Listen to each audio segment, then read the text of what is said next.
నమస్తే. Welcome to CVR. నేను మీ స్వప్న. దేశ రక్షణ వ్యవస్థ ఎంత కీలకమైందో మనందరికీ తెలిసిందే. అందులో భారత అమ్ముల పొదిలో ఉన్న ఏవైతే అస్త్రాలు ఉన్నాయో అవన్నీ కూడా దేశ రక్షణకు ఎంత ఉపయోగకరంగా ఉంటాయో మనందరికీ తెలిసిందే. అయితే అలాంటి బ్రహ్మోస్ ఇప్పుడు తెలంగాణకు రానుంది. ఇక్కడ మనం చూస్తే మహబూబ్ నగర్ కి బ్రహ్మోస్ యూనిట్ ప్రతిపాదన. తెలంగాణలో మహబూబ్ నగర్ లో బ్రహ్మోస్ యూనిట్ వస్తుంది అంటే బ్రహ్మోస్ అంటేనే అత్యంత ప్రతిష్టాత్మకంగా మనం దానిని భావిస్తూ ఉంటాం. ఆ మిసైల్స్ కావచ్చు, అక్కడ తయారీ విధానం కావచ్చు, ఈ రెండు భారత్ అదేవిధంగా రష్యా రెండు కూడా సంయుక్తంగా ఈ టెక్నాలజీని డెవలప్ చేస్తుంది, ఈ బ్రహ్మోస్ ని. అయితే ఇక్కడ మహబూబ్ నగర్ కు బ్రహ్మోస్ యూనిట్ ప్రతిపాదన. రక్షణ తయారీ రంగంలో తెలంగాణకు ఇది భారీ అవకాశం. ఎస్, నిజమే. తయారీ రక్షణ వ్యవస్థలో తయారీ అంశానికి సంబంధించి తెలంగాణకు ఈ ప్రాజెక్ట్ వచ్చిందంటే నిజంగా తెలంగాణ గెడ్డ ఏనాడో చేసుకున్న పుణ్యం. మహబూబ్ నగర్ జిల్లాలో బ్రహ్మోస్ తయారీ కేంద్రానికి ప్రతిపాదన, పాలమూరు పారిశ్రామిక ముఖ చిత్రాన్ని మార్చే ప్రాజెక్ట్ గా చర్చ. ఏదైతే ఈ ప్రాజెక్ట్ ఉందో టోటల్ గా ఆ చుట్టుపక్కల ఉన్న ప్రాంతాలని టోటల్ గా మార్చివేస్తుంది, అభివృద్ధి దిశగా అడుగులు వేస్తుంది. రక్షణ వ్యవస్థలని బలోపేతం చేసే దిశగా పాలమూరుకి రావడం నిజంగా అది అదృష్టంగా అక్కడ స్థానిక ప్రజలైతే భావిస్తున్నారు. దేశానికి సేవ చేసే ఒక చిన్న ప్రాజెక్ట్ ఒక ఊరికి వచ్చినా కానీ అది నిజంగా గర్వించదగ్గ విషయం. అలాంటిది ఇక్కడ మహబూబ్ నగర్కి కావచ్చు, పాలమూరు పారిశ్రామిక ముఖ చిత్రానికి కావచ్చు, ఇది ఎంతగా పేరు ప్రతిష్టలు తీసుకొస్తుందో అనేది అందరికీ తెలిసిందే. అయితే పహల్గామ్ ఉగ్రదాడి తర్వాత మన దేశంలో ఎలాంటి మిసైల్స్ మనం రెడీ చేస్తున్నాము, ఎలాంటి ఆయుధాలు మన దగ్గర ఉన్నాయి, ఏ విధంగా అత్యంత ఖచ్చితత్వంతో మనం అటాక్ చేయగలం అనేది ప్రపంచానికి తెలియజేసింది మన Indian army. So Indian army చేసిన సర్జికల్ స్ట్రైక్స్ కావచ్చు, అదేవిధంగా పహల్గామ్ దాడి తర్వాత పాకిస్తాన్ పైన మనం వదిలిన మిసైల్స్ కావచ్చు, ఇవన్నీ కూడా దేశానికి మన స్థాయి ఏంటి, మనం డెవలప్ చేస్తున్న ఆయుధాలకున్న పవర్ ఏంటి అనేది మనం ప్రపంచ దేశాలకి చెప్పకనే చెప్పింది. సో దీనికి తర్వాత అనేకమైన ఆర్డర్స్, మాకు కూడా ఇలాంటివి కావాలి, మాకు దీన్ని రవాణా చేయండి అంటూ కూడా ఇతర దేశాల నుంచి అనేకమైన ప్రతిపాదనలు వచ్చాయి. ఆ విషయం తర్వాత మనం మాట్లాడుకున్నట్లయితే ఇక్కడ దేవరకద్ర పరిధిలో భూమి గుర్తింపు ప్రక్రియ, చౌదరిపల్లి, బస్వాయిపల్లి, జీనుగురాల సమీపంలో ఈ ప్రాజెక్టు కోసం పరిశీలనలు జరుగుతున్నాయి. సుమారు 400 నుంచి 416 ఎకరాల భూమిని అవసరం అంటూ కూడా ఇక్కడ అంచనా వేస్తున్నారు. అదే చిన్న ప్రాజెక్ట్ కాదు. సో ఈ ప్రాజెక్ట్ కి ఖచ్చితంగా 400 నుంచి 416 ఎకరాల భూమి అనేది ఇక్కడ అవసరం అవుతుంది. ఖచ్చితంగా ఇది ఉంటే బాగుంటుంది అన్న ప్రతిపాదనలు వస్తాయి. దానికి సంబంధించి ఇక్కడ మనం చూస్తే ఇక్కడ ఈ సర్వే చేస్తున్న పిక్చర్స్ కూడా మనకి ఇక్కడ కనిపిస్తున్నాయి. తెలంగాణ మ్యాప్ ని మనం గమనించినట్లయితే ఈ తెలంగాణలో దేవరకద్ర అనే ఈ ప్రాంతంలో ఈ ప్రాజెక్ట్ కు ప్రతిపాదన జరుగుతుంది. ఇక్కడ 400 నుంచి 450 ఎకరాలకు భూమి సర్వే జరిగిన తర్వాత ఇందులో ఈ పరిశ్రమ అనేది స్టార్ట్ కాబోతుంది. దీనికి కావాల్సిన మౌలిక సదుపాయాల అన్నిటికి సంబంధించి కూడా ఇక్కడ చర్చలు జరుగుతున్నాయి. అలాగే భద్రతా ప్రమాణాలకు అనుకూల ప్రాంతమా అంటే ఒకసారి ఒక ప్రాజెక్ట్ కి సంబంధించిన తర్వాత ఇక్కడ ఈ ప్లేస్ మనం అలాట్ చేస్తున్నాము అనుకున్న తర్వాత సహజంగానే అనేకమైన సందేహాలు వస్తాయి. అందులో ప్రధానమైంది భద్రతా పరంగా ఇక్కడ ఓకేనా అనే సందేహం ఫస్ట్ క్వశ్చన్ వస్తుంది. అయితే ఇక్కడ రక్షణ ప్రాజెక్టులుగా భద్రత అత్యంత కీలకం. విస్తారమైన భూమి, నియంత్రణ పరిసరాలు ప్రధాన అంశాలు. దేవరకద్ర అనుకూలంగా ఉంది అని ప్రభుత్వ వర్గాలు అభిప్రాయపడుతున్నాయి. నిజంగా ఒక రక్షణ వ్యవస్థ అనేది దేశ సరిహద్దుల్లో మనం రక్షణ వలయాలు ఏ విధంగా ఏర్పరుస్తామని పక్కన పెడితే ఇలాంటి ప్రాజెక్ట్స్ ని మన తెలంగాణలో ఇలాంటి ప్రాంతంలో మనం స్టార్ట్ చేయబోతున్నామంటే దానికి కూడా రక్షణ వ్యవస్థ కరెక్ట్ గా ఉందా లేదా అనేది ప్రభుత్వాలు చూస్తాయి. అవన్నీ చూసిన తర్వాత ఇదే అనువైన ప్లేస్ అంటూ కూడా దీనిని ఇక్కడ ఫైనల్ చేయడం జరిగింది. సో ప్రస్తుతం భూ సర్వేలు అనేవి మనకి ఇక్కడ జరుగుతున్నాయి. భద్రతా ప్రమాణాలు అనేది ప్రధానంగా ఇక్కడ తీసుకుంటున్నామంటూ కూడా చెప్తున్నారు. అలాగే NH-44 సమీపం పెద్ద ప్లస్ గా మారుతుంది. NH national highway, road number 44 national హైవేకి సంబంధించి ఇక్కడ కనెక్టివిటీ అనేది చాలా ఇంపార్టెంట్. ఏదైనా మనం ఒక పని చేస్తున్నామన్నా, ఒక ప్రాంతం అభివృద్ధి చెందాలి అన్నా దానికి కనెక్టివిటీ అనేది ప్రధాన పాత్ర పోషిస్తుంది. సో ఇక్కడ ముఖ్యంగా ఈ NH-44 అనేది ఆ ప్రధాన పాత్రలో ఉంది. దీనివల్ల వచ్చే ప్రయోజనాలు మనం మాట్లాడుకుంటే మెరుగైన అనుసంధానం, సులభమైన రవాణా, సరఫరా గొలుసులకు బలం. ఏదైనా సరే ఈ నేషనల్ హైవే మనకు అందుబాటులో ఉంది కాబట్టి ఎలాంటి వస్తువులు కావాలన్నా, ఇక్కడ నుంచి ఏవైనా రవాణా చేయాలన్నా గానీ, ఈ కనెక్టివిటీ అనేది బావుంటుంది. అలాగే సులభమైన రవాణా. ఇక్కడ నుంచి వేరే ప్రాంతానికి ఏవైనా ఎక్స్‌పోర్ట్ చేయాలన్నా కానీ, మనకి ఈ దారి అనేది ఉపయోగపడుతుంది. సరఫరా గొలుసులు బలంగా ఉంటే డెవలప్‌మెంట్ అనేది తొందరగా జరుగుతుంది. అలాగే ప్రయోజనాలు మనం ఇక్కడసారి గమనించొచ్చు. జాతీయ రహదారి అనుసంధానం, వ్యూహాత్మక భౌగోళిక స్థానం, పెద్ద ఎత్తున సరుకుల రవాణాకు అనుకూలం, రక్షణ తయారీకి బలమైన మద్దతు. ఇవన్నీ కూడా ఈ రక్షణ తయారీకి మద్దతుగా నిలుస్తాయి. అలాగే ఇక్కడ ప్రతిపాదిత స్థలం జాతీయ రహదారికి 44కి దగ్గరగా ఉండటం వల్ల ఇక్కడ ప్లస్ పాయింట్ అయింది. Hyderabad to Bengaluru corridor logistics కు అనుకూలం. ఇక్కడ హైదరాబాద్ టు బెంగుళూరుకి ఇక్కడ అనుకూలంగా ఉంది. పారిశ్రామిక సరుకు రవాణాకు తక్కువ సమయంలో దీనిని పంపించడానికి, అలాగే రవాణా సరఫరా గొలుసుకు వ్యూహాత్మక ప్రయోజనాలు, చుట్టూ తిరిగి రావటాలు అలాంటివి ఉండవు. మనకి డైరెక్ట్ గా ఇక్కడ హైదరాబాద్ టు బెంగుళూరు ఇక్కడ కనెక్టివిటీ ఉంది కాబట్టి ఎలాంటి సరుకులనైనా సరే ఇక్కడ నుంచి అక్కడికి ఎగుమతి చేసుకోవచ్చు. సో టోటల్ గా దేశ రక్షణకు ఇక్కడ బలం చేకూర్చే అవకాశాలు ఉన్నాయంటూ కూడా ప్రభుత్వాలు ఈ ఏరియాని డిసైడ్ చేసి ఫైనల్ చేశాయి. అలాగే మనం చూసినట్లయితే విమానాశ్రయానికి చేరువతో లాజిస్టిక్స్ బలం, రక్షణ సరఫరాలకు వేగం, భద్రత, సమర్థత. మొత్తానికి విమానాశ్రయాలు దగ్గరగా ఉండటం వల్ల కూడా అనేకమైన ప్రయోజనాలు ఉంటాయి. ఏదైనా సరే మనం ఒక ప్రాంతానికి వెళ్ళాలన్నా, ఒక ప్రాంతానికి రావాలన్నా టైం అనేది ఇప్పుడు మనకి చాలా విలువైంది. అలాంటి టైం సేవ్ చేసుకోవడానికి మనం విమానయాన ప్రయాణాలు మనం ఉపయోగిస్తూ ఉంటాం. సో అలాగే దాంట్లో విమానాలకు సంబంధించి రవాణా వ్యవస్థలు కూడా ఉంటాయి. సపరేట్ విమానాలు రవాణా చేయడానికి కూడా ఉంటాయి కాబట్టి ఎయిర్‌పోర్ట్ దగ్గరగా ఉందా లేదా అనే అంశాలను కూడా ఇక్కడ ప్రతిపాదనలోకి తీసుకున్నారు. ఇక్కడ శంషాబాద్ రాజీవ్ గాంధీ అంతర్జాతీయ విమానాశ్రయం సుమారు 100 కిలోమీటర్ల దూరంలోనే ఈ ప్రాజెక్ట్ రాబోతుంది. హై వాల్యూ రక్షణ సరఫరాకు వేగవంతమైన connectivity, air cargo technical movements కు సౌలభ్యం. టోటల్ గా హై వాల్యూ రక్షణ సరఫరా ఇమీడియట్ గా మనకి కావాలంటే త్రూ మన ఫ్లైట్స్ ద్వారా దానికి కావాల్సినవి మనం ఇక్కడ ల్యాండ్ చేసుకోవచ్చు. అలాగే ఎయిర్ కార్గో టెక్నికల్ మూవ్‌మెంట్స్ కు సౌలభ్యత. టోటల్ గా ఇక్కడ రవాణాకి అనుకూలమైన ప్రాంతం ఏదైనా జరగచ్చు, ఎటైనా వెళ్ళొచ్చు. దేవరకద్ర ఇక్కడ మ్యాప్ కూడా మనం చూసుకోవచ్చు. దేవరకద్ర నుంచి సుమారు 100 కిలోమీటర్లకు ఈ శంషాబాద్ ఎయిర్‌పోర్ట్ అనేది మనకి ఇక్కడ అందుబాటులో ఉంటుంది. అలాగే వీటి వల్ల మనకి కలిగే లాభాలను కూడా మనం ఇక్కడ కింద లైన్‌లో మనం చూడొచ్చు. లాజిస్టిక్స్‌తో ఆధునిక సౌకర్యాలు, జాతీయ రహదారులు, విమానాశ్రయం చేరువతో రక్షణ పరిశ్రమకు అవసరమైన బలం, వేగవంతమైన రవాణాతో పాటు భద్రతా పరంగా సరఫరాలు, ప్రపంచ స్థాయి కనెక్టివిటీ, పారిశ్రామిక ప్రోత్సాహకాలు ఆర్థిక అభివృద్ధికి దోహదపడతాయి. సో ఇవన్నీ కూడా మనకి ఇక్కడ అందుబాటులో ఉంటాయి. అలాగే హైదరాబాద్ డిఫెన్స్ ఎకో సిస్టమ్ కు విస్తరణగా ఈ ఈవెంట్. హైదరాబాద్ డిఫెన్స్, మన ఇండియన్ డిఫెన్స్ ఎంత స్ట్రాంగ్ గా ఉంటుందో ప్రపంచ దేశాలకి మనం ఆల్రెడీ చెప్పాము, చూపించాము కూడా. ఒక బ్రహ్మోస్ క్షిపణుల దగ్గర నుంచి ప్రతి ఒక్కటి కూడా మనం ఇక్కడ డెవలప్ చేస్తున్నాము. టోటల్ గా సొంత టెక్నాలజీ, సొంత సాంకేతికతతో మన క్షిపణులను మనం రెడీ చేసుకునే స్థాయికి వచ్చాము. అదే విధంగా కేంద్ర ప్రభుత్వం కూడా టోటల్ గా భారతదేశంలో గతంలో పోలిస్తే రక్షణ రంగానికి నిధులు కూడా డబల్ చేస్తుంది. ఆ విధంగా దిశగా దేశాన్ని ముందుకు తీసుకెళ్లే ప్రయత్నాలు చేస్తున్నాయి. అలాగే ఇక్కడ రాష్ట్ర రక్షణ పారిశ్రామిక శక్తికి మరొక కీలక అడుగు. రక్షణ వ్యవస్థలో ఇక్కడ మనం చూస్తే డిఆర్డిఓ ల్యాబ్స్ R&D బలం. ఇక్కడ ల్యాబ్స్ తో పాటు R&D బలం కూడా మనకి ఇక్కడ జరుగుతుంది. హైదరాబాద్ లో ఇప్పటికే డిఆర్డిఓ ల్యాబ్స్ బలంగా ఉన్నాయి. సో ఈ బలం ఇప్పుడు రాబోయే ప్రాజెక్ట్ కి ఇంకాస్త బలాన్ని చేకూరుస్తుంది. భారత్ డైనమిక్ లిమిటెడ్స్ క్షిపణి వ్యవస్థల తయారీలో దేశానికి ముందు వరుసలో భారత్ డైనమిక్ లిమిటెడ్స్ అనేవి కూడా ఉంది. ఇది కూడా ఇక్కడ మనకి సపోర్ట్ చేస్తుంది. మిధాని అధునాతన లోహాలు, ప్రత్యేక మెటీరియల్స్ లో నైపుణ్యం.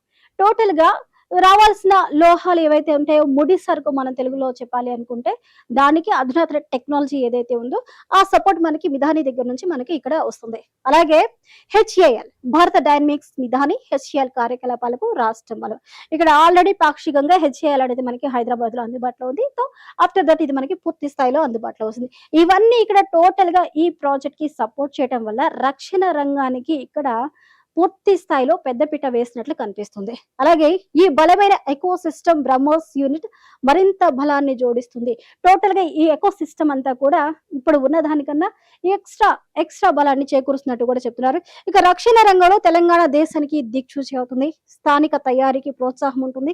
ఉపాధి అవకాశాలు, నైపుణ్య అభివృద్ధి, సాంకేతిక ఆవిష్కరణకు ఊతం, దేశ భద్రతకు మరింత బలోపేతం. మనం ముందుగానే మాట్లాడుకున్నట్లు రక్షణ రంగంలో తెలంగాణ దేశానికి దిక్సూచి. ఎస్, ఇప్పటి వరకు ఈ ప్రాజెక్ట్ తెలంగాణలో మాత్రమే ఉంది కాబట్టి రక్షణ రంగానికి ఎక్కడ ఉంది అంటే ప్రతి వేలు కూడా ఖచ్చితంగా తెలంగాణ వైపే మనకు చూపిస్తుంది. అలాగే స్థానికంగా తయారీ ప్రోత్సాహం. ఇప్పుడు మనం లోకల్ గా ఇది తయారు చేస్తున్నామంటే, మన సాంకేతికతతో మనం దీన్ని మెరుగుపరుస్తున్నామంటే, అభివృద్ధి చేస్తున్నామంటే నిజంగా అది అభినందించదగ్గ విషయం. మనం పురోగతిలో ఒక అడుగు ముందుకు వేస్తున్నాము.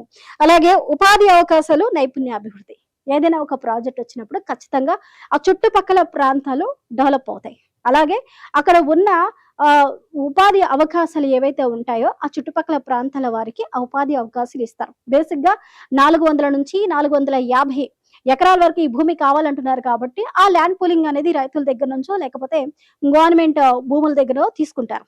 సో అందులో ఎవరైనా నిర్వాసితులున్నా, రైతులున్నా వాళ్ళకి కావాల్సిన ఉపాధి అవకాశాలు ఫస్ట్ ప్రయారిటీ వారికే ఉంటుంది కాబట్టి ఆ ఉపాధి అవకాశాలు వస్తే ఇక్కడ ఉన్న ప్రజలు బయటకు వెళ్ళే ఉపాధి కోసం ఎదురు చూసే అవకాశాలు కూడా లేకుండా వాళ్ళ జీవన ఉపాధి అనేది మెరుగుపడుతుంది. అలాగే సాంకేతిక ఆవిష్కరణకు ఊతం, దేశ భద్రతకు మరింత బలం.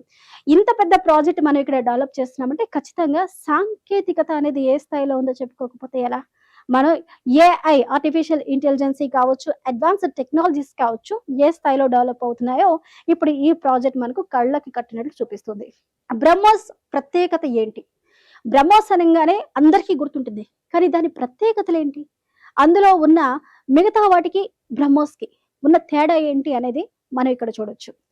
భారత్, రష్యా సంయుక్తంగా అభివృద్ధి చేసిన సూపర్ సోనిక్ క్రూయిజ్ షిప్ అని కేవలం భారత్ మాత్రమే కాదు, రష్యా టెక్నాలజీ అండ్ సపోర్ట్ కూడా ఈ బ్రహ్మోస్ తయారీలో భాగమైంది. భూమి, సముద్రం, గగనం, జలాంతర్గామి వేదికల నుంచి ప్రయోగానికి సామర్థ్యం. కేవలం ఇక్కడ నుంచి ఇక్కడికి మాత్రమే నేను వెళ్తాను, ఇక్కడ నుంచి ఇక్కడ మాత్రమే నేను ప్రయోగిస్తాను కాదు, ఎక్కడున్నా పేల్ చేస్తాం. అదే బ్రహ్మోస్ ప్రత్యేకత. అది నువ్వు భూమి మీద ఉండొచ్చు, సముద్రం మీద ఉండొచ్చు, లేకపోతే భూమి లోపల ఉండొచ్చు, జలాంతర్గాములు అంటే నీళ్ళల్లో ఉండొచ్చు. ఎక్కడున్నా సరే వెతుక్కుంటూ రెప్పపాట్లో వచ్చి పేల్ చేయగల సామర్థ్యం బ్రహ్మోస్కుంది. అలాగే వేగం, ఖచ్చితత్వం, మల్టీ ప్లాట్ఫామ్ సామర్థ్యంతో ప్రత్యేక గుర్తింపు. వేగం, దాని వేగం సౌండ్ కన్నా ఫాస్ట్ గా ఉంటుంది. వేగాన్ని మనం కొన్నిటిలో మనం కొలుస్తుంటాం, కానీ సౌండ్ ని అంతకన్నా ఫాస్ట్ గా మెజర్ చేస్తాం.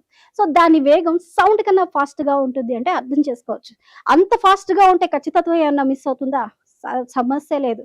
వచ్చిందా, పేల్చిందా, వెళ్ళిందా, టార్గెట్ ఒకసారి ఫిక్స్ చేసిందంటే పేలిపోవాల్సిందే. అంత పకడ్బందీగా దీనిని అయితే ఇక్కడ రెడీ చేస్తున్నారు.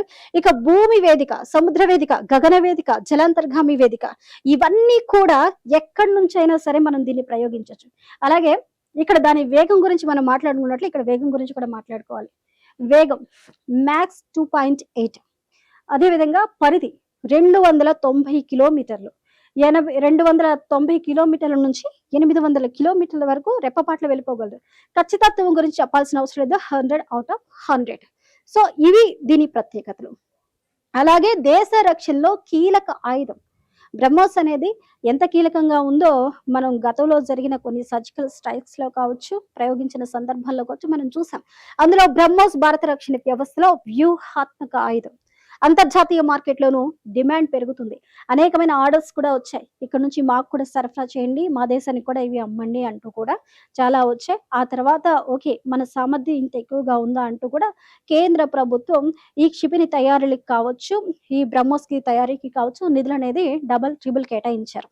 అలాగే ఫిలిప్పీన్స్ ఎగుమతి ఒప్పందం తర్వాత మరింత ప్రాధాన్యత. అంతర్జాతీయ మార్కెట్లో డిమాండ్ పెరుగుతుంది. ఒక్కసారి పహల్గామ్ ఉగ్రదాడి తర్వాత 29 మంది ఎప్పుడైతే మరణించారో మనం పాకిస్తాన్ మీద సర్జికల్ స్ట్రైక్ చేశాం. అప్పుడు మనం అత్యంత ఖచ్చితత్వంతో ఏవైతే ఉగ్రవాద మూకల సంస్థలు ఉన్నాయో వాటిని టార్గెటివ్ గా పేల్చిపడేశాం. అప్పుడే మన సామర్థ్యం ఏంటి అనేది ప్రపంచానికి తెలిసింది. ఆ ప్రపంచానికి తెలిసిన తర్వాత మన రక్షణ రంగం మీద నమ్మకం పెరిగింది. ఇతర దేశాల నుంచి మనకు ఆర్డర్స్ వస్తున్నాయి. సో అదే ఫిలిప్పీన్స్ ఎగుమతి ఒప్పందం. ఇక్కడ ఎగుమతి ఒప్పందం చేసుకున్న తర్వాత ఈ తయారీ అనేది ఎక్కువగా చేయడానికి ప్రతిపాదనలు వచ్చాయి. సో ఇక్కడ ఇంకొక విషయాన్ని మనం చూసుకోవాలి. లక్నో తర్వాత తెలంగాణలో మరో యూనిట్. ఉత్తరప్రదేశ్లో లక్నోలో ఇప్పటికీ బ్రహ్మోస్ ఫెసిలిటీ ప్రారంభం.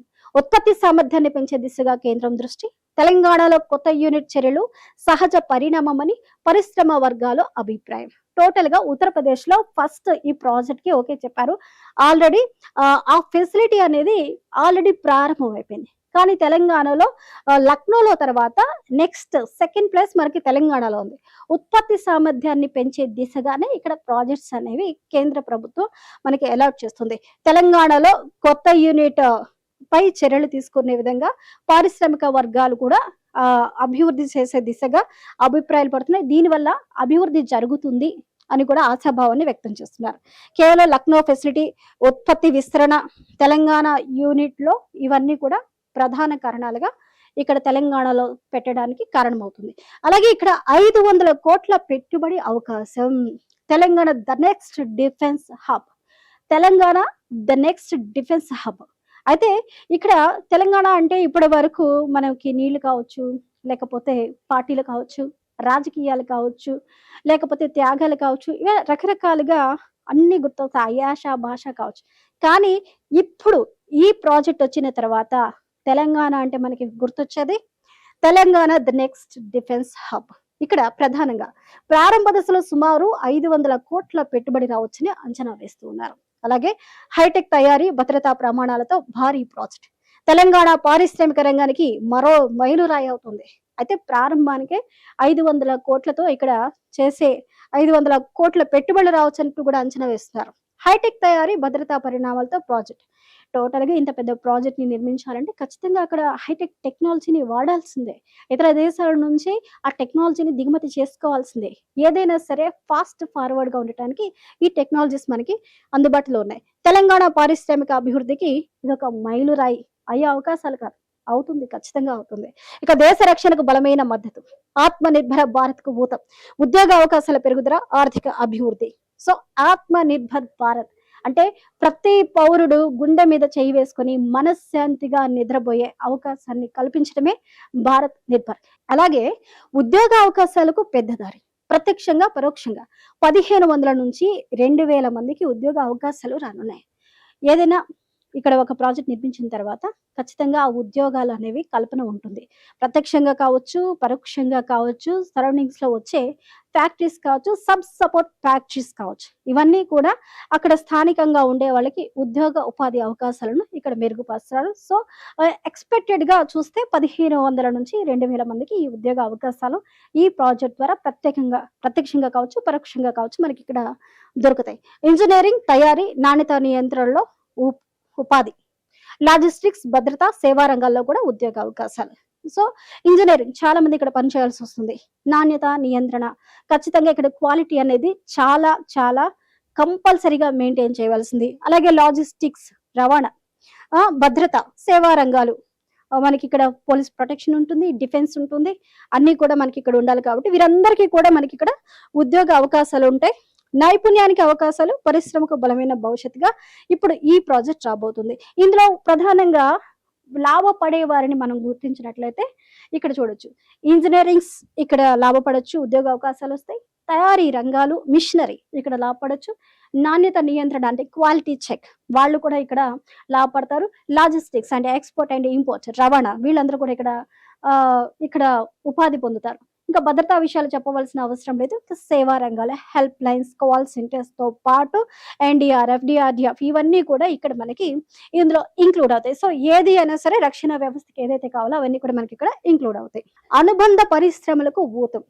మనం ఇందాక మాట్లాడుకున్నట్లు ఒక ప్రాజెక్ట్ వస్తే సబ్ కంపెనీస్ అంటే అనుబంధ సంస్థలు ఇక్కడ మనకి వస్తాయి. ఆ అనుబంధ సంస్థల ద్వారా చిన్న మధ్యతరగతి ప్రజలకు ఎంతో ఊతమిచ్చినట్లు అవుతుంది. ఉపాధి అవకాశాలు కూడా వస్తాయి. ఇక్కడ చిన్న మధ్యతరగతి పరిశ్రమలకు కొత్త అవకాశాలు వస్తాయి. విడి భాగాలు, పరికరాలు, ఎలక్ట్రానిక్ సరఫరాకు డిమాండ్ పెరుగుతోంది. రవాణా, ప్యాకేజ్, మెయింటెనెన్స్ రంగాల్లో అభివృద్ధి అవకాశాలు కూడా పడతాయి. ఇప్పుడు ఒక దాన్ని మనం రెడీ చేయాలి అంటే దానికి అనేకమైన పరికరాలు అవసరం అవుతుంది. సో వాటన్నిటికి కూడా సబ్ కంపెనీలు కంపల్సరీ వస్తాయి. అవి వచ్చినప్పుడు వీటికి ఊతమవుతుంది. సో ఇవన్నిటి కూడా అంటే చిన్న మధ్యతరగతి పరిశ్రమలకు కొత్త అవకాశాలు ఈ ప్రాజెక్ట్ ద్వారా వచ్చే అవకాశాలు కనిపిస్తున్నాయి. ఇక పాలమూరుకు కొత్త పారిశ్రామిక గుర్తింపు. వలసల జిల్లాగా గుర్తింపు పొందిన మహబూబ్ నగర్ కు భారీ అవకాశాలు. వ్యవసాయం, సాధారణ పరిశ్రమల నుంచి హైటెక్ తయారీ దిశగా అడుగు. ప్రాంతీయ అభివృద్ధికి ఇది కొత్త మలుపు కావచ్చనే అంచనాలు. టోటల్ గా గతంలో ఇక్కడ పాలమూరు వలసల గుర్తింపు అంటే ఈ పాలమూరులో ప్రజలు జీవనోపాధి కష్టమై బ్రతకటానికి కష్టమైపోయి పంటలు పండక లేకపోతే వారి రాబడి తక్కువై ఇక్కడ నుంచి వేరే ప్రాంతాలకి వలసలు వెళ్ళేవారు. కానీ దీని రాకతో ఇక్కడ ఒకప్పుడు కరువు ప్రాంతం వలసలకు వెళ్లే ప్రజలు కూడా ఇప్పుడు హైటెక్ అనుభవాన్ని చూడబోతున్నారు. వ్యవసాయ సాధారణం పరిశ్రమల నుంచి హైటెక్ తయారీ దిశగా అంటే ఒక అద్భుతమైన టెక్నాలజీని ఇప్పుడు ఈ పాలమూరుకు సంబంధించిన ప్రజలు చూస్తారు. ప్రాంతీయ అభివృద్ధిని వలసల నుంచి ప్రాంతీయ అభివృద్ధి దిశగా వాళ్ళు చూసి సంతోషపడే రోజులైతే దగ్గరలోనే ఉన్నాయి. ఇక సాధారణ పరిశ్రమలు కావచ్చు, వ్యవసాయం కావచ్చు, హైటెక్ తయారీ కావచ్చు, అధునాతన రక్షణ టెక్నాలజీ కావచ్చు, ఇవన్నీ కూడా ఇప్పుడు కొత్తగా పాలమూరులో ప్రజలు చూడబోతున్నారు. మౌలిక వసతులకు ఊతం. రోడ్లు, విద్యుత్, నీటిపారుదల సరఫరా రంగాలు మెరుగుదల. భద్రతా వలయాలు, నివాస సముదాయాలు, శిక్షణా కేంద్రాలు పెరిగే అవకాశాలు. హోటల్, రియల్ ఎస్టేట్, సేవా రంగాలపై ప్రభావం ఉండొచ్చు. సో ఈ ప్రాజెక్ట్ ఇక్కడికి వస్తే ఇవన్నీ కూడా సబ్మల్టేనియస్ గా వాటికి తోడవుతాయి, చేయూత అవుతాయి, ఇవన్నీ కూడా వస్తాయి.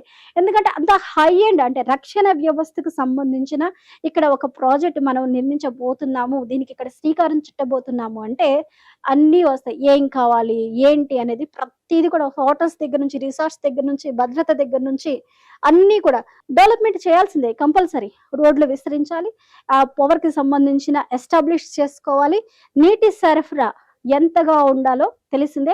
సో మౌలిక వసతులు ఇవన్నీ కూడా మౌలిక వసతులు కావాల్సిన మెయింటెనెన్స్ కి సంబంధించిన అవసరాలన్నీ కూడా యుద్ధ ప్రాతిపదికన ఇవన్నీ కూడా అప్డేట్ అవుతాయి. సో అప్డేట్ అవడం వల్ల అభివృద్ధి ఫాస్ట్ అవుతుంది. అభివృద్ధి ఫాస్ట్ అయితే అక్కడ ప్రజలకు ఉపయోగకరంగా ఉంటుంది. ఇందులో రోడ్లు, విద్యుత్, నీటి సరఫరా, భద్రతా వలయాలు, నివాస సముదాయాలు, శిక్షణా కేంద్రాలు, హోటళ్లు, రియల్ ఎస్టేట్ అండ్ సేవా రంగాలు ఇవన్నీ ఒకటి కాదు రెండు కాదు ఇంత ప్రయోజనాలు ఇప్పుడు ఈ ప్రాజెక్ట్ ద్వారా రాబోతున్నాయి. ఇంకా ప్రతిపాదన దిశలోనే ప్రాజెక్ట్. ప్రస్తుతం స్థల పరిశీలన, అనుమతుల దిశలోనే ప్రక్రియ. కేంద్ర రక్షణ శాఖ బ్రహ్మోస్ ఏరోస్పేస్ రాష్ట్ర ప్రభుత్వ తుది ఆమోదం అవసరం. అధికారిక అనుమతుల తర్వాతే నిర్మాణంపై స్పష్టత ఇచ్చే అవకాశాలు కనిపిస్తున్నాయి. సో ఈ ప్రతిపాదనలు అనేవి ఇక్కడికి వచ్చింది. సో ఇంత పెద్ద ప్రతిష్టాత్మకమైన ఈ ప్రాజెక్ట్ తెలంగాణకి వస్తుందంటే నిజంగా తెలంగాణ ప్రజలు గర్వించదగ్గ విషయం. సో ఇక్కడ రాష్ట్ర ప్రభుత్వాల అనుమతి కంపల్సరీ. ఎందుకంటే ఇక్కడ రాష్ట్ర ప్రభుత్వాలే ఆ భూమికి సంబంధించి పర్మిషన్స్ కానీ, అక్కడ ఉన్న మౌలిక వనరుల్ని వినియోగించుకునే పర్మిషన్స్ కానీ కొన్ని రాష్ట్ర ప్రభుత్వాల దగ్గర నుంచి కూడా ఇవ్వవలసి వస్తుంది, ఎంత కేంద్ర ప్రభుత్వానికి సంబంధించిన ప్రాజెక్ట్స్ అయినా. సో కేంద్ర రాష్ట్ర ప్రభుత్వాల సమన్వయం అనేది ఇక్కడ కంపల్సరీ ఉండవలసిన అవసరం. సో ప్రస్తుతం అయితే స్థల పరిశీలన ఉంది. 400 నుంచి 500 మధ్యలో స్థలాన్ని అనుకూలతను బట్టి వారు ఫైనల్ చేస్తారు. రాష్ట్ర ప్రభుత్వం ఓకే అంటే నెక్స్ట్ మినిట్ లో ప్రాజెక్ట్ అనేది స్టార్ట్ అవుతుంది. కేంద్ర రక్షణ శాఖ బ్రహ్మోస్ ఏరోస్పేస్ రాష్ట్ర ప్రభుత్వం తుది ఆమోదం అవసరం. కేంద్ర రక్షణ శాఖ బ్రహ్మోస్ ఏరోస్పేస్ సంస్థ రాష్ట్ర ప్రభుత్వం అనేది ఇవన్నీ కూడా ఆటోమేటిక్ గా పర్మిషన్స్ రక్షణ శాఖ నుంచి, బ్రహ్మోస్ ఏరోస్పేస్ నుంచి వస్తాయి. కానీ రాష్ట్ర ప్రభుత్వం తుదిగా ఆమోదిస్తేనే ఈ ప్రాజెక్ట్ అనేది ఫైనల్ అయినట్లు. అధికారిక అనుమతుల తర్వాతే నిర్మాణంపై స్పష్టత వచ్చే అవకాశాలు కనిపిస్తున్నాయి. ఇంత పెద్ద ప్రాజెక్ట్ రాష్ట్రానికి వస్తుందంటే అనుమతి ఇవ్వకుండా ఉంటారా? ఒకవేళ నిజంగా అనుమతి ఇవ్వకుండా ఉంటే అది రాబోయే రోజుల్లో రాజకీయ ప్రభావం చూపిస్తుంది. సో అలాంటివి మనం ఫేస్ చేయకుండా ఉండాలంటే ఇంత పెద్ద ప్రాజెక్ట్ ని దేశ రక్షణకు నిలబడే ఇలాంటి ప్రాజెక్ట్ కి కంపల్సరీ పర్మిషన్స్ ఇవ్వాల్సిందే, ఇచ్చి తీరాల్సిందే.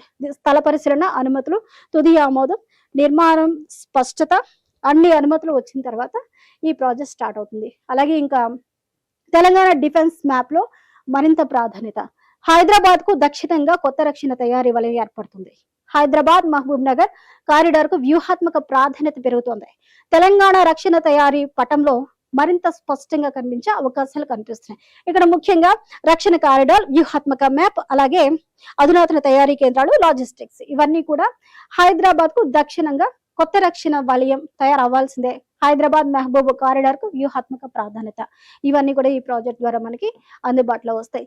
ఏది ఏమైనా సరే ఇంత పెద్ద ప్రాజెక్ట్, ఇంత మంచి దేశానికి సేవ అనుకోవాలి. ఇలాంటి ప్రాజెక్ట్ బ్రహ్మోస్ ని తయారు చేసే లాంటివి ఇక్కడ తెలంగాణలో పాలమూరుకి సంబంధించి రావడం అది ఖచ్చితంగా తెలంగాణ ప్రజలు చేసుకున్న అదృష్టం. సో ఇలాంటి ప్రాజెక్ట్స్ కి ఏ అడ్డంకులు పెట్టకుండా రాష్ట్ర ప్రభుత్వం వైపు నుంచి కూడా ఓకే అనే సిగ్నల్ వస్తే కేంద్ర ప్రభుత్వం ఆ దిశగా అడుగులు వేస్తుంది. ఒకసారి సర్వే పూర్తయి ఆ ల్యాండ్ అనేది కన్ఫర్మ్ అయితే ఈ ప్రాజెక్ట్ అనేది ఆటోమేటిక్ గా ల్యాండ్ అవుతుంది.